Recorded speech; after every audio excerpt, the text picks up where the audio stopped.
If you have to buy something for the house, if you have to buy cloth to make clothes, okay, that kind of stuff, you're going to have to buy it on credit during the course of the year.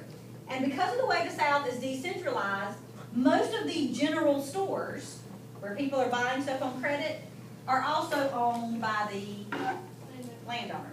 So over here, there might be a general store where somebody can go and buy the stuff they need or get the stuff they need on credit. A tool to farm with, shoes for kids. Remember, nobody's going to be extravagant. When you buy shoes, who are you buying shoes for? Which kids? All of them. Oh, If wow. I buy a pair of shoes and I'm a sharecropper, the intention is what? Every child who grows into that size will wear that pair of shoes. Same thing with coats, same thing with pants, same thing with everything. Right? No idea that you're going to buy something for one child. The way we spend money now would just be like astronomical. Okay? I always think, and this is a horrible example, but it works in my head. Most of you seen Hunger Games, right? And the way people live in the Capitol. That is how we would look to people who were sharecroppers. We would look that extravagant and that crazy. The idea that you would have different clothes to wear every day, and enough shoes to wear a different pair of shoes every day of the week, that would be insanity. Right? Because you couldn't afford to do that. Okay? That would not be possible here. All right? So, the general store, right, is here. I'm going to Hunger Games. General store is here. I want you guys to think about driving around eastern North Carolina. If you've ever driven through rural areas of this state, or any southern state for that It's just matter, like tobacco. you can see this. Yeah, listen. You can see this when you drive around. If you pay attention in rural areas, very often you'll notice, like, usually further back off the road, and it's very sad to me, you'll notice an old, like, broken down house is falling in. It was 2 stories, and you look at it and go, man, that would have been a beautiful house. Right? Why did they just let those houses fall apart? It would have been beautiful. Some people have restored some of them. You kind of see them. My grandma lives in Pine Top, so we go through like Falkland and all that area in this. Okay, you see it all the time. Big, beautiful house, all apart. If you really pay attention, you'll notice as you keep driving down the road, about a quarter of a mile down, you'll see a little shack falling apart. Tiny little house beside the road, or off the road is falling apart. You go about another mile or so, you see another one. Another mile or so, half a mile, you see another one. Another mile or so. So what you're looking at is the remnants of this system that are still there. Like my mom, when I just started college, she took me on like a little tour, because they switched farms a lot, trying to find a better deal as sharecroppers. So she took me to several of the houses that they lived in, and they're all run down now. Most of the landowner houses are run down now, but it's so evident when you know what to look for, when you know what you're seeing, when you drive around and see that, that is what you are seeing. My mother didn't live in a house that had indoor plumbing until she was a senior in high school. Okay, because that's what these shacks were. Okay, they were basic, rudimentary living at best. Okay, and so that's what you're seeing when you drive around. Eventually, I won't be able to say that to students because they'll all be gone. They'll all have fallen in, and there'll be nothing left. You can still see where they were if you pay attention. Now you can drive through places where the houses have been burned down or they're totally gone, and you'll just see a couple of big trees. Notice it when you drive around, like where fields are, and you'll notice like in between several fields, there's a couple of big shade trees. That's where somebody's house was. The shade trees were there because there was no air conditioning. Right? Like old houses always have shade trees around them. So you can even see it when the houses aren't there if you know what to look for, what to pay attention to. So again, the sharecroppers are going to buy everything they have to have, and they're not going to buy much. Not going to buy stuff unless you absolutely have to have it because you know you're in debt. Right? Everything you buy is coming off of your profits. Again, the books are being kept by the landowner. The landowner is keeping up with what you owe. Okay? Deciding what, if any, interest you're paying, whether you understand you're paying interest or not. Yes? So the houses were like far apart. It wasn't like those. Oh, they would have been at least probably a quarter of a mile, maybe a half a mile or a mile apart, depending on how they divide up a particular farm. Okay. Sometimes you can find them a little closer, but usually this was separating families from each other, right? Also, maybe if you terrorize people, it's another side of this a little bit. Okay. So poor people can't read largely, so they can't tell what's being kept in the books. The landowner's keeping the books. Okay. So you get through the season, and you make it to harvest. All right. So when the crop is harvested, what has to happen? If we're harvesting cotton, the cotton's going to be picked. It's either going to be ginned on the farm, which the landowner's going to charge you for. So if the landowner has a cotton gin, and the cotton has to be ginned before it goes anywhere, that comes off of what you make. Okay, that comes off of the profit. If it's not ginned there, it's sold unginned, which means you're going to sell it for a cheaper price because it's unginned cotton that somebody else has to have ginned, right? Seeds taken out of it. So at harvest time, what's going to happen? The crop is harvested. What has to happen? The crop has to get from this plantation to a market somewhere. Who's gonna have the resources to move the cotton to market? The landowner. He's got a trailer or a hitch that goes on a horse or something. He's got something to move. So when it gets to harvest time, the landowner's gonna roll around, collect all the cotton that's been produced, write down in his book how much he got for you, and then take it to market to sell it. You're not gonna go to market. Landowner's gonna take it to market and sell it. And then the landowner's gonna come back and tell you what? How much you made. Well, what if he took some of it? What if he usually took some of it? Right? If you produced 100 pounds of cotton, you're pretty sure that you got credit for 80. Okay? Even if they knew. And they knew. Okay? They're not dumb. People aren't dumb. Remember that letter we read yesterday? Being illiterate doesn't make you dumb. They know what's happening. Who do you complain to? So you've been shysted. Right? He's taken your 100 pounds of cotton and told you had 80, and you know you had more. What do? Sheriff. You call the sheriff. How are sheriffs chosen? How do we get They're sheriffs? elected. They're elected. So who are they? Southern, white, Democrats. You take it to court. How are judges chosen? They're elected. They're elected. So they're Southern, white, Democrats. So what do? You can't do it. You can't do anything. Exactly what you do.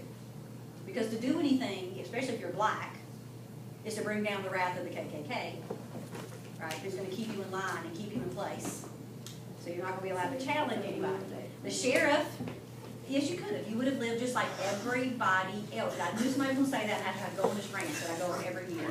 When you say that, Isla, and I know you don't mean it this way, the reason that drives me crazy is when black students say, I couldn't have lived back then, I would have done this, what you're saying is that those people were less than you are. That's what you're saying, that you're better than them, and so you couldn't have lived there because you'd have done something about it. You couldn't have stood it. Yes, you would have, because you had 7 or 8 children to feed. Okay? Yes, you would. Because you would have been what? I have a smart mouth. You wouldn't. Why do you have a smart mouth? Because your mama has allowed it. That's why you have a smart mouth. What did you teach a black girl in 1875 the first time she had a smart mouth when she was 3? You slapped her face and said, what, girl, that's going to get you killed. Not going to get you in trouble. And I'm not kidding. I'm not joking. Okay? That's the difference. Okay? That's the difference. You guys are a lot younger than me. I was raised with kids, even my age, whose grandparents taught them those things. Like, my very best friend in elementary school, I wouldn't have in elementary, there was one class per grade. My very best friend was a boy named Troy. It was a tiny school then. Boy named Troy. He was a black boy. He lived like 2 miles down the road from me. From kindergarten on, we were best friends.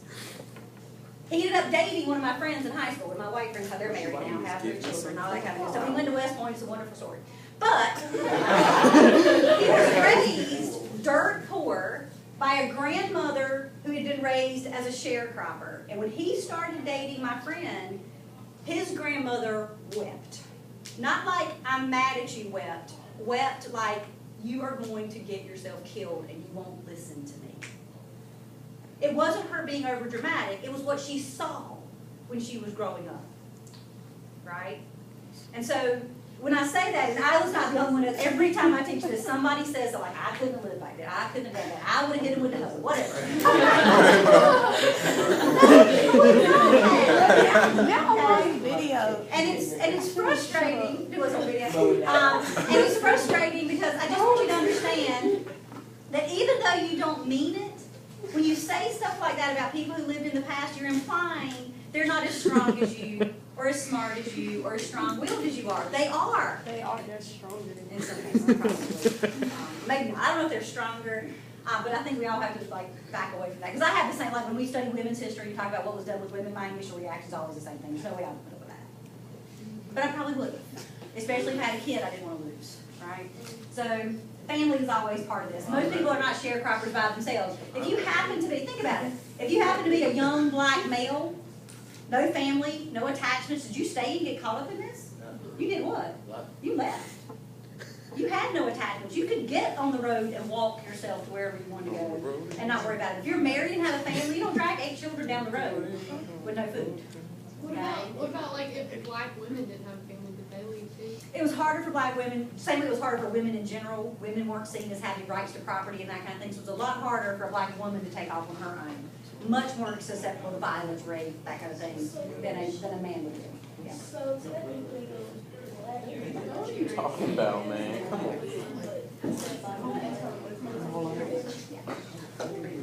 Yeah, that's okay, that's a women's right. It does. There were no 6 digits pulling out. All right, Oh, you let's guys, ask yes, Don't ask that question. yes, I seen on the asked you. movie, cause he just asked how did they give birth back in, cause then they give it Oh, I inside like they have no medicine. their houses, Yeah. and they have like a lady who. A midwife, if you were lucky. Yeah, my grandmother, I told you, my mother was one of 10. My grandmother had 12 children. The only one born in a hospital was the baby, the youngest one. All the other 11 were born in a hospital, usually without a midwife. You hope somebody was there. You hope somebody was there old enough to help Well, you. how did they cut it, really quick? Scissors or knife?